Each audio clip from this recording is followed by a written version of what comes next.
The night was still, and the streets were bare as she walked home from her job at the club. The singer loved her work, often drawing crowds of 20 people or more. But she longed for greater things and dreamed of starring in the famous operas, Puccini's Tosca, Verdi's Rigoletto, or even Mozart's Don Giovanni. She wanted to raise her voice to the heavens to celebrate her country's great artistic heritage in the Teatro dell'Opera, a stage for thousands to cheer. She often found herself wandering the beautiful streets of Rome at night, looking at all the grand opera houses and monuments of the past, hoping to add herself to their legacy of greatness. But as she walked, the chill of the night began to get to her, and she rubbed her arms to warm herself as she started to head home. Her route took her past the Colosseum, its ancient stone walls towering high, restored ruins imposing in their space against the night sky. The sheer presence of the Colosseum always made her feel minute and unimportant, leaving her overwhelmed by its splendor. Strangely, this night, the ancient arena was lit by a strange, sickly glow, like the light from a fire cast through thick, green glass. From the arches, she could hear a slight murmur reaching into her ears. The eerie sound built to a sonorous cheer, reverberating throughout her mind. She noticed a daunting man standing before the entrance. He wore an awful scowl and carried a spear and shield. He first glared at her, then stepped to the side, beckoning for her to enter the darkened archway, through which she could hear that clangorous noise calling out. She was shocked to feel something cold and heavy appear in her hands. A sword and shield. She listened to the roaring voices. The sound of the crowd's adulation was everything she had hoped it would be. They were cheering so loudly. They could be cheering for her. She marched forward into the blackened entranceway, bound for blood and glory.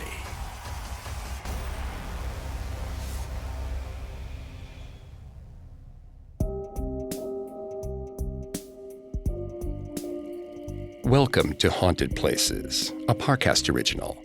I'm Greg Polson. Every Thursday, I take you to the scariest, eeriest, most haunted, real places on Earth. This week, join me on a supernatural journey to the Roman Colosseum, one of the grandest arenas of the ancient world, and discover why, to this day, it's haunted. At Parcast, we're grateful for you, our listeners. You allow us to do what we love. Let us know how we're doing. Reach out on Facebook and Instagram at Parcast and Twitter at Parcast Network. And if you enjoyed today's episode, the best way to help is to leave a 5-star review wherever you're listening. We also now have merchandise. Head to parcast.com/merch for more information. Listen to more episodes of Haunted Places, as well as Parcast's other shows on Spotify and wherever else you listen to podcasts.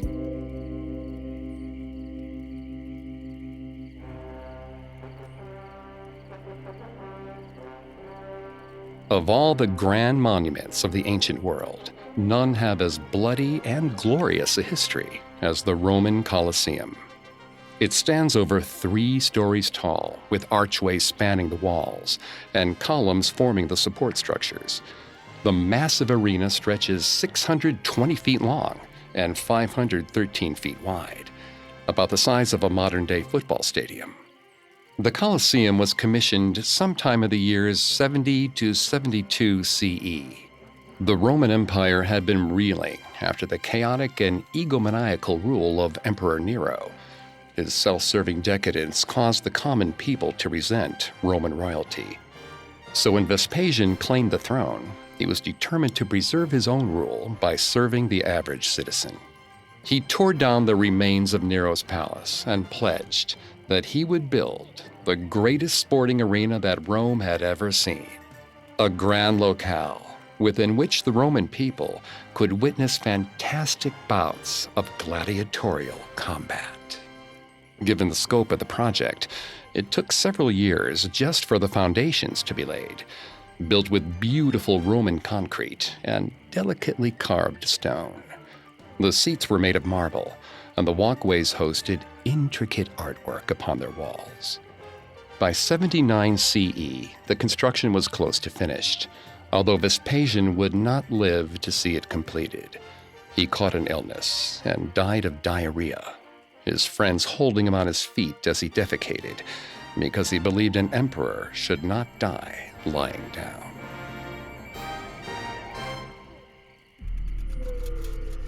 Vespasian's son Titus took the throne in 79 CE, and the Colosseum finished construction in 80 CE. In honor of his father, he marked its opening with a festival, the likes of which Rome had never seen before. He had exotic beasts shipped to Rome from all over the world. He had slaves, criminals, and prisoners of war brought to die within its walls. And he had trained gladiators to compete for glory before the people of Rome. He planned for the festival to last 100 days total, and the Roman people were ecstatic to witness large-scale bloodshed, the likes of which they had never seen before. Those hundreds of people who were sent to fight in the Colosseum were much less excited about their imminent deaths. Borillus marched forward, along with his brother and 9 of his countrymen. They had been dragged all the way from their homes in Gaul as prisoners of war. They had attempted to lead an insurrection against their Roman occupiers, but they had failed, and now they were here. His people wouldn't even get the honor of being sacrificed to the gods. Instead, their blood would run for the dirty peasant crowds frothing at their mouths for violence. He could hear them yelling as he walked through the dark stone halls. Roman spears pointed at their backs. The crowd got louder as they stepped out of the darkness into the open air. The light of the sun was almost blinding after the days he had spent chained up below ground. He could see the crowd's faces, clean and fat.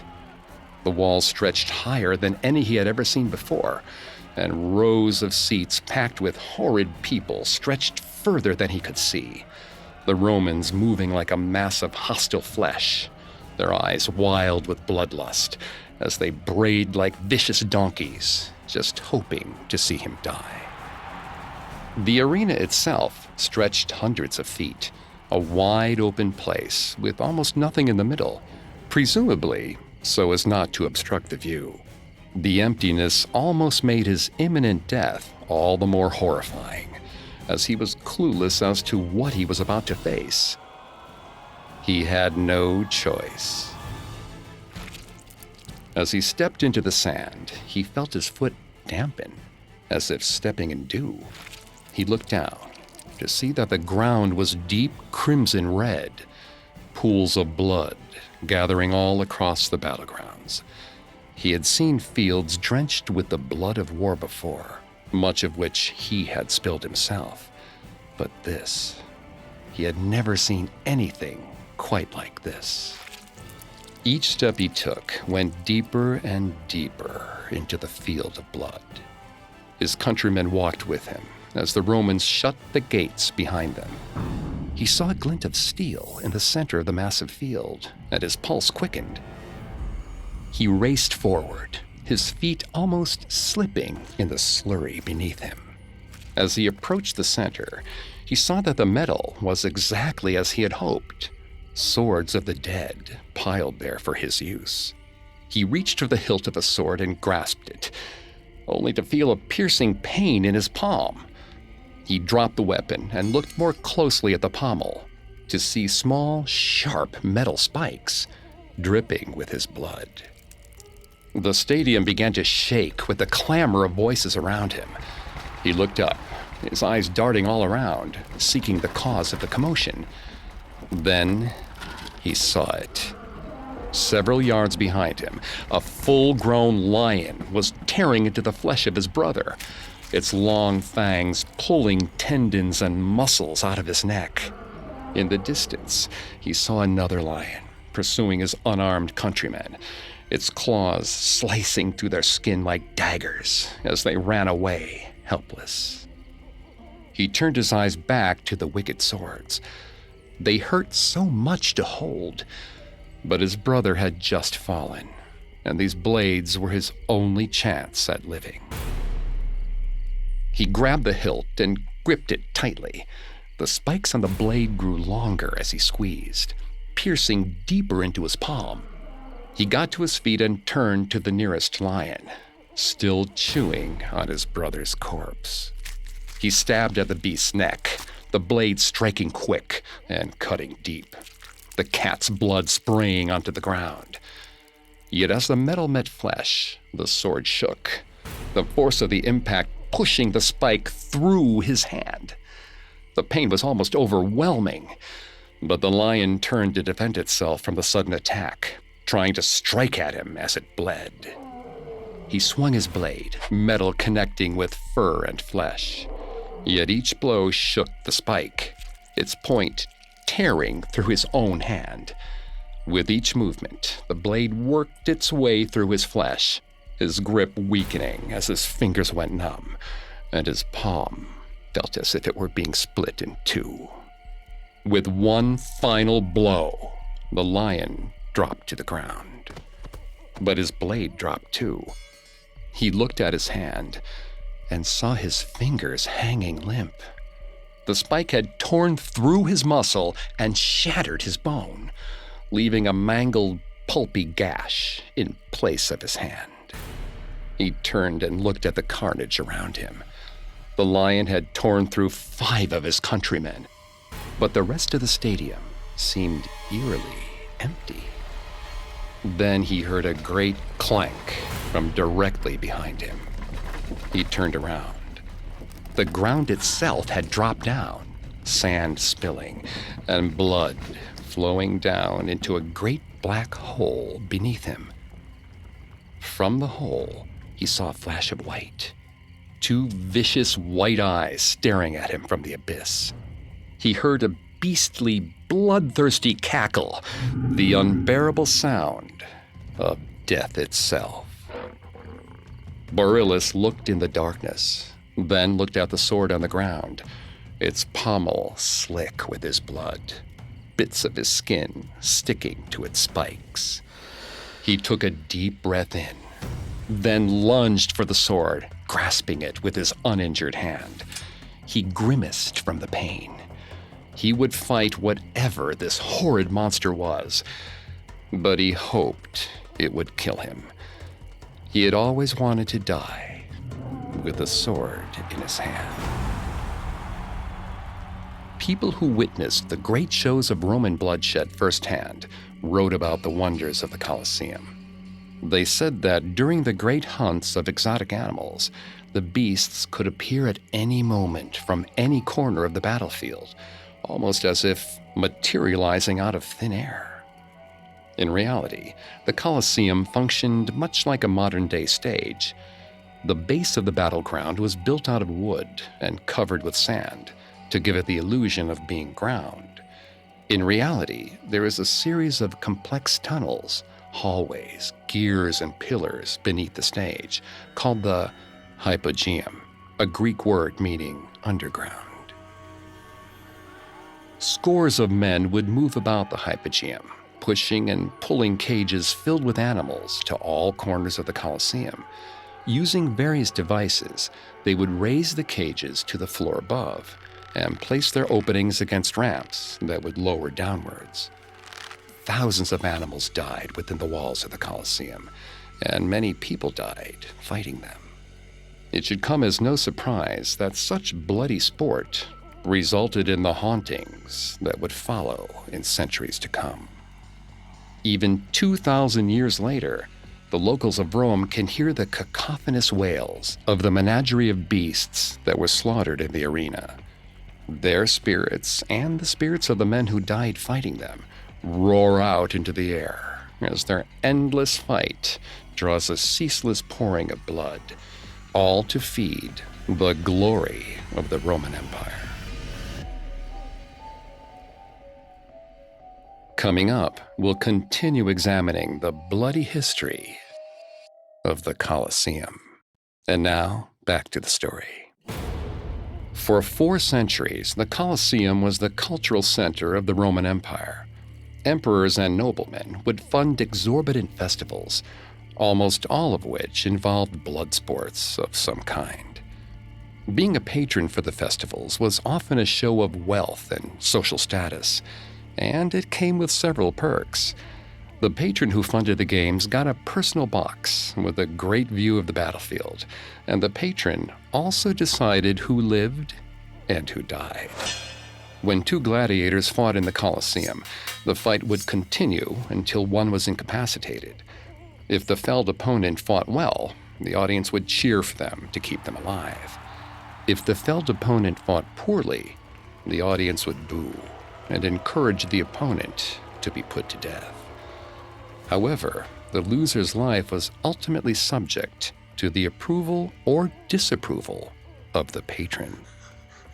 As the loser lay on the ground, beaten and bruised, they would look up to the patron's box to await their fate.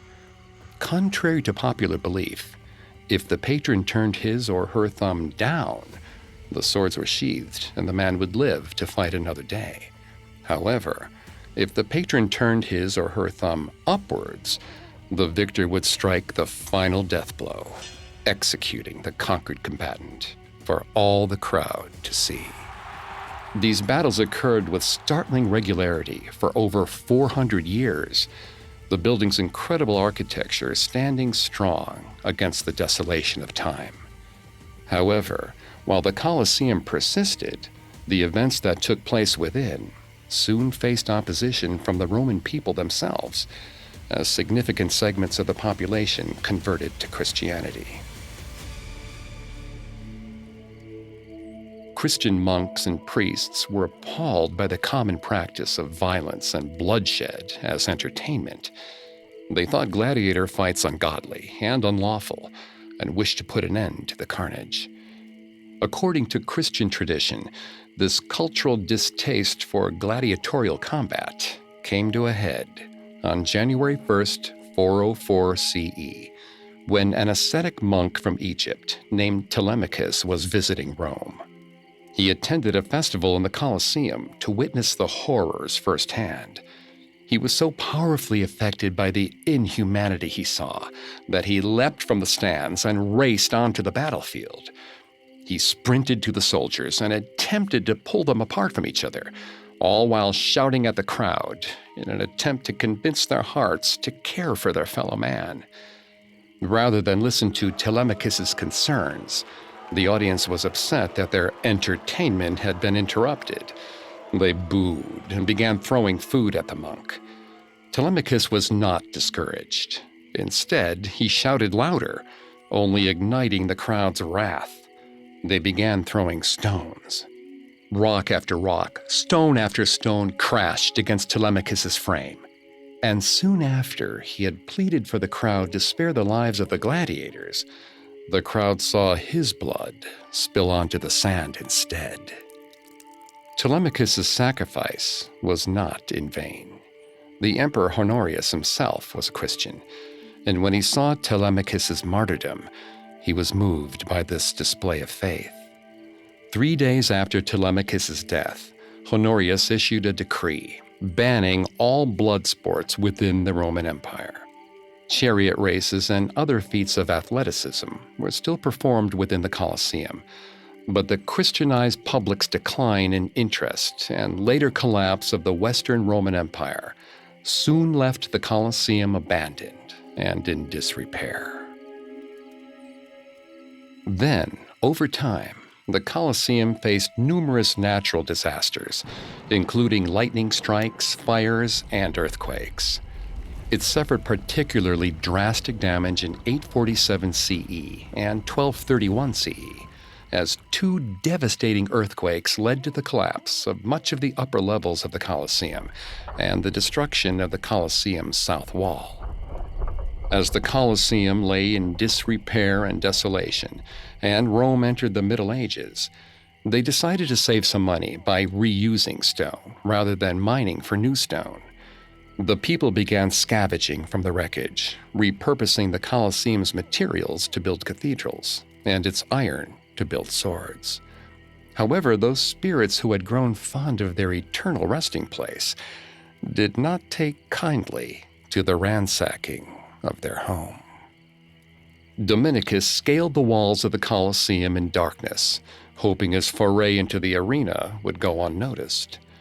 He had run a tailoring shop with his family, but most of them had abandoned the business to fight in the Holy Land.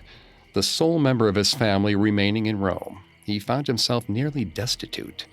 The church had taken his workforce, and at the same time, the church had been taking from this old place.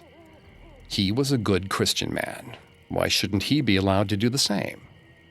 He hoisted himself up onto the second-floor walkway and felt his way down the hall, far enough into the shadows to free himself from any prying eyes.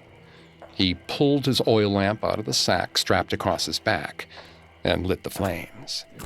The soft orange glow brought the shadows to life, as rubble, plants, and statues cast their silhouettes upon the cold stone walls. Dominicus pressed onwards as a slight breeze began to blow through the halls.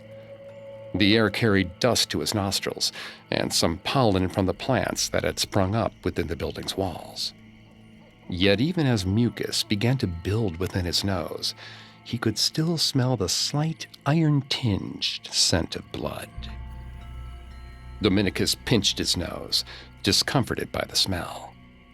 He had come expressly to find exotic flowers that had been brought to this place in the centuries before. The now wild flowers could fetch a fair price if sold fresh, but he'd have a difficult time finding those flowers, with his sense of smell clouded. He ran his hands against the grasses and vines that lined the floor and walls, trying to see if he could feel any familiar plants, but it was no use. They all felt the same to him. He shone his lantern upon the greens to see if any interesting flowers had bloomed, but all were in their buds, and he had no way of knowing which of the buds would turn into the flowers he wanted. With his efforts stilted, he decided to search for other valuables instead. Marble was known to sell for a high price. While he couldn't carry out entire slabs like the church, he was sure he could get a small enough block from the thousands of seats in the stands to sell to an artisan for crafting materials. He moved ever inward, each step taking him closer to the arena itself. But as he moved, he began to hear something strange. The halls began to reverberate with the muted sounds of a large crowd. His pulse quickened, but he needed to find something, anything, worth the time and energy he spent walking here. He finally reached the opening to the center of the building. He couldn't see the stars as the night sky was clouded and dark, and in the darkness, the far seats were invisible. He started moving down the stairs. As his lamp lit the seats beside him, he saw that they were completely empty. He trembled, eyes whipping all around the stadium. He was alone as far as he could see, but his ears told him there were people everywhere, watching him shake in the darkness. Then he heard the grunting. His eyes landed squarely on the arena below him, and to his great surprise, he could see the frenetic movement of dark human figures, fast and daunting. He descended the stairs, transfixed by the eerie figures. As he approached, he noticed two distinct masses of darkness, each striking blows against the other. Dominicus almost couldn't believe his eyes. He drew closer, his lantern finally casting light on their shifting forms. He could see two men, their faces animalistic with rage. They swung swords at each other with awesome fury, their blades clanging together. Their features seemed very similar. and Dominicus felt himself thinking of his brothers and sons marching off to war. The image of his warring family grew within his mind, almost overwhelming him with emotion. His ears pricked with a soft whisper on the wind, saying, "These are your brothers. These are your sons." And he felt his heart well up with a sadness he had never known before. He couldn't allow these men to fight. They simply weren't thinking clearly. Dominicus leapt over the railing and landed on the ground.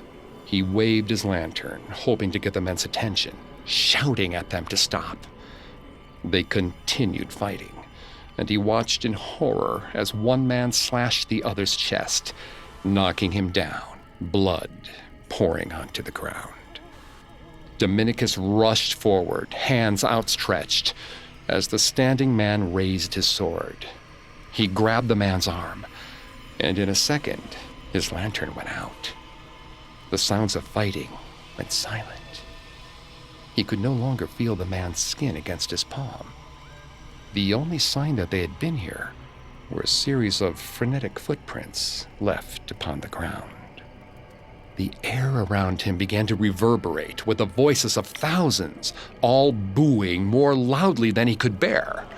He cupped his hands to his ears, and his eyes frantically searched the darkness for any sign of life. Then he saw the Emperor's booth, shining a ghostly, ethereal white. Inside, he saw a man dressed in elegant clothing, staring directly at him. The man's face was dour and upset as he raised his arm forward.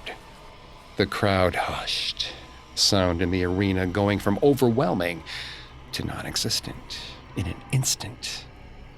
Dominicus watched the elegant man, his breath frozen in his chest, not sure what would happen next. The man's arm slowly turned. He extended his thumb, steadily, upwards. The crowd cheered, and the ground itself began to shake with their clamor. Dominicus watched as the Colosseum began to loosen at its seams, pieces of stone falling from everywhere. He sprinted towards the nearest exit, desperate to break free. His feet pressed against the sand, his legs burning with the effort.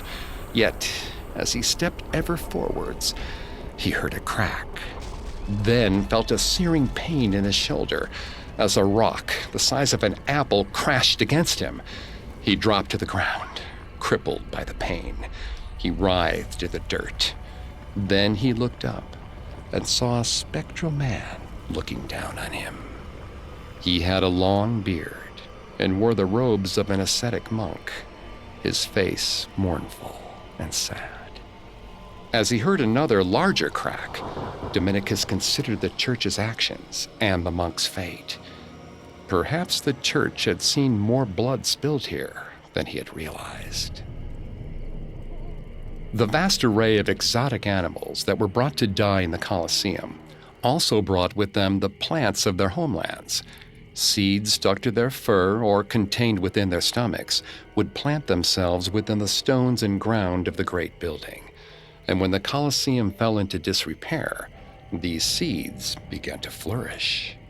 Hundreds of grasses, flowers, and vines not native to the Roman wilds populated the Colosseum, a biome unique to that building alone. Naturally, adventuresome Roman citizens would travel into the ruins of the building to pluck what they could, but the dangers of a crumbling structure would often leave people with much less than they had before. Coming up, we'll learn about the Colosseum's later restoration and the ghosts that still haunt it. And now, back to the story. By the 1400s, the Colosseum in Rome had fallen into disrepair. Some of its walls had collapsed due to natural disasters. Much of its stonework had been taken to lay the foundations for other buildings, and plants from all over the world had grabbed hold of the ruins that were left behind. The once blood-stained arena had become verdant wreckage, peaceful and largely abandoned. By the 1800s, the Roman government began to grow tired of looking at the desolate place and wished to demolish it in order to build new structures on top of the massive swath of land that it took up. However, when they announced plans to tear down the arena, the Catholic Church spoke up in protest. The Vatican declared the Colosseum a sacred place of the Christian faith. They wished its high walls to stand as a memorial to all the Christian martyrs who were slaughtered in the arena for their faith. Historians remain uncertain as to whether or not early Christians were actually fed to the lions within the Colosseum on a mass scale. But whatever the case may be, the papacy succeeded in using its religious power to influence the politics of the day. Christians flocked to the ruins, putting up crosses and sacred symbols, praying to God for the souls of those who had fallen in the arena. Within a short period of time, renewed public interest saved the Colosseum from destruction. The Christian iconography remained in the Colosseum for almost a century, but the Colosseum would face its next major change in 1922, when Mussolini's fascist government took power in Italy. The fascists were largely opposed to Catholic power within Rome, and they soon wrested governmental authority away from them.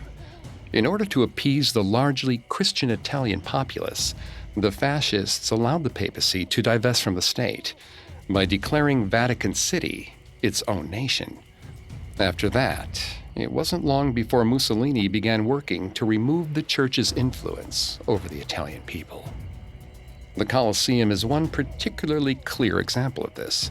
One of the fascists' primary goals was to instate a sense of nationalistic identity within the Italian people. They attempted to instill that sense of identity by erecting new fascist monuments within Rome and restoring ancient monuments of the Roman Empire. As the Colosseum had stood for almost 2 millennia, it was the perfect example of Roman engineering prowess. Furthermore, its bloody history was the ideal reminder of that ancient Roman power, a supposed icon of what Italy could become again under the right leadership. The fascists tore down all of the Christian iconography contained within the Colosseum, uprooted plants, and cleared away any growth from the great stone walls. Once the fascists had cleared the arena, they had regained the symbol they desired. They did not go forward with any true reconstruction efforts, and they did not attempt any archaeological studies to learn about its actual history. They had their monument to blood, power, and Roman identity, and that was all they cared about. Once the fascist government fell in 1943, the Colosseum stood largely untouched and forgotten by the Roman populace. But it would not be long before it garnered the interest of academics and historians the world over. Small groups of researchers would investigate the Colosseum over the next few decades, and soon the place began to acquire the interest of international tourists as well. In the 1990s, tourist traffic and research crews had brought so much attention to the Colosseum that the government decided to fund full restoration and reconstruction efforts. Crews began to remove the wreckage and put up support beams. Some crews even began to dig to see if they could find anything of interest below the arena's sand. Much to the surprise of those who dug, they discovered, or rather rediscovered, a series of complex tunnels and passageways that had long been forgotten. They had found the Colosseum's long-lost hypogeum, and with it, they had unearthed secrets both great and terrifying.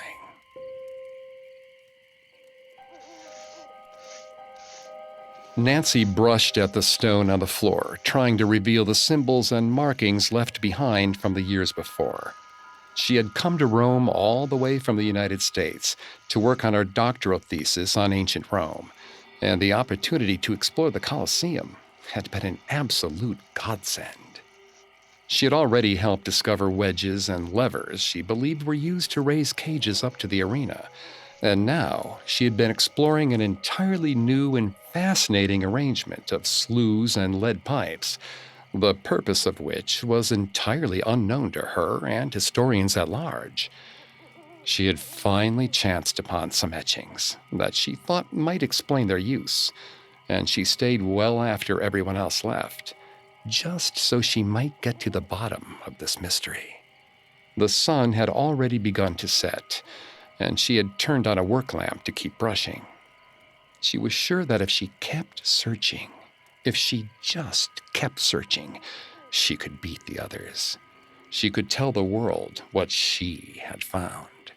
She pictured herself writing books, speaking at conferences, hearing people cheer when she got on stage to accept her doctorate. The glory of ancient Rome could easily become hers, if she could only solve this puzzle. She scratched away at the wall, matted chunks of dirt dropping to the ground. As the dirt fell, symbols in the underlying stone became more and more visible.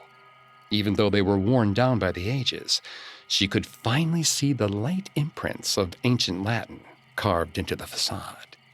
The word read, Desico. She closed her eyes and tried to remember what that meant.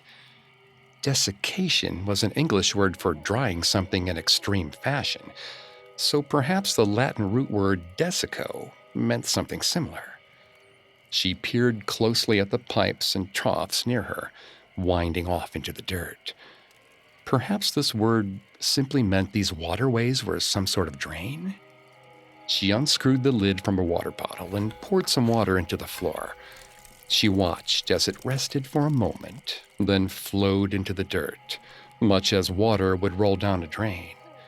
Yet, as the water traveled, the previously brown stone that it touched began to look red, a deep crimson red. The hair stood on the back of her neck as she looked at the word again. Desico. To dry. To drain. What did this place drain? When she looked upon the color once more, she realized the drain was built for blood. The fresh scarlet blood of all who had died here. She looked at the floor once more, and as she looked into that scarlet hue, she began to see something else. The bindings on her diploma, the lipstick she would wear on television interviews, the color of her new car. She was so close to solving the mystery, and the Colosseum itself seemed to want her to solve it. She could feel a strange, ethereal voice whispering around her neck to look closer. And as she looked, she knew that color was the key. She pulled a safety pin from her toolkit, raised her hand, and pricked her finger. A single drop of blood came welling up, and slowly, but carefully, she lifted the blood above the rut. She shook her finger and watched as that drop fell to the ground. She stared at the blood, holding her breath. Perhaps something would happen. No. Why did she think a drop of blood would do anything? It didn't make any sense, and she knew it didn't make any. Then she heard a deep, guttural rumbling. She turned around, looking down the darkened corridor. She stepped up to her work lamp and lifted it, rotating it back towards the entrance of the hypogeum. And in the light, it was there. A raucous deluge of frothing water raging towards her in the dark. She took a quick breath before the wave consumed her. The bulbs in her light had shattered with the crashing water, and with the light gone, she was lost in inky darkness as she felt her body be mercilessly tossed to and fro in the churning waves. Her torso slammed against the wall, the pain immediate and overwhelming. The waters tossed her back and forth before finally throwing her upwards. She felt her head breach the surface, and she took a quick breath before being pulled beneath the water once more. Her lungs began to ache from the strain. Miraculously, she felt the waves begin to still, and she opened her eyes to wonder at how she was still alive. Yet her eyes almost couldn't believe what she was seeing. The arena was lit up by a ghastly green glow, with flecks of orange here or there. Crowds had filled the stands, the specter of many Romans, their clothing stretching across all the eras of the empire. She floated in the middle of the entire Colosseum, as it was filled with thousands, perhaps even millions of gallons of water. Right behind her head, she heard something hit the water. She whipped around as best she could to see a great shadow, big and intimidating, floating upon the water. It seemed to have a dozen arms, all moving in unison, breaking against the waves as it charged right past her. She turned to see where it was going, only to spot a second mass of darkness moving on the waves. She could now tell they were silhouettes of great Roman warships rowing across the water, and they seemed to appear out of thin air, before bearing down on her, floating in the center. The two great behemoths began to move toward one another. Then the shadows began to light up. She saw spectral men carrying spectral bows, their arrows ablaze with greenish fire. She watched as the arrows flew. They pierced the shadows, and they pierced the men. She saw their blood splatter into the air as they cried in pain. She saw their flesh catch alight, and their faces curl in agony. She saw the great shadows themselves begin to burn, despite their position upon the water. She looked to the stands and saw thousands of men, women, and children watching the horror show, their eyes wide with excitement, toothy grins allowing their misshapen and rotten teeth to shine in the sickening spectral light. She shook her head. This was not what she wanted. She dove beneath the surface and began to swim downwards, searching the darkness for where she once had been. As she descended, she heard muffled splash after muffled splash, as spectral corpses torn apart by sword and steel began sinking next to her. Their empty eyes peered deep into her soul, but she continued to dive alongside them. Their flesh began to disintegrate as she reached the bottom, and the glow from their frightening visages cast a dim and unsettling light upon the stones. Her lungs began to burn as she grew desperate for air. She scrambled in the eerie underground, swimming past cold stone walls. Each had slight markings and small indications of where she was. She read the markings with only the spectral glow to guide her, her vague memories of these passageways guiding her deeper into the cavern. Then she saw it. The small corner of the room and the light imprint upon the wall where she had first read Desico. She reached out and traced the word with her finger, her vision going spotty black. Then the water began to drain. She sunk to the ground, laying upon the stone, somehow unaffected by the torrential flow. Finally, she could breathe once more. She lay exhausted upon the ground, the room around her pitch black. And yet, even in the darkness, she could see just beneath her a single spot of deep crimson red. She thought back to the horror she had just witnessed and smiled. All that death and destruction, the price of glory. And for her, their deaths were worth it.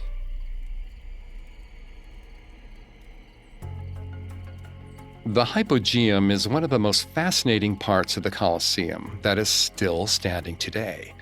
Its secrets have only recently been probed, but one of the most interesting parts of its discovery had to do with slight bits of evidence that indicated the entire arena might have once been filled with millions of gallons of water, all to reenact epic, large-scale sea battles for the viewing pleasure of the general public. These battles would have been the single most spectacular and most expensive events the Roman public had ever seen. It would require water to be piped and carried for miles, an engineering feat almost unparalleled at the time, all for the sake of entertainment. These mock sea battles were the perfect representation of everything the Colosseum stood for: senseless spectacle, absolute glory, and ceaselessly flowing rivers of blood. Today, the Colosseum is one of the most popular tourist attractions in the world. As you visit, be sure to walk through the Hypogeum, witness the massive heights of the stands, smell the exotic flowers, and imagine yourself witnessing the violence that brought those stands to life. But as you wander, be wary of the mark death has left on that place. Say hello to the ghosts of Praetorian guards, who can sometimes be seen standing at their posts. Listen to the ghastly howls and roars of the great beasts, whose spirits have never left. And hear the cheers of a crowd, still bloodthirsty, even in the afterlife. This is the ultimate legacy of all who died in the Colosseum.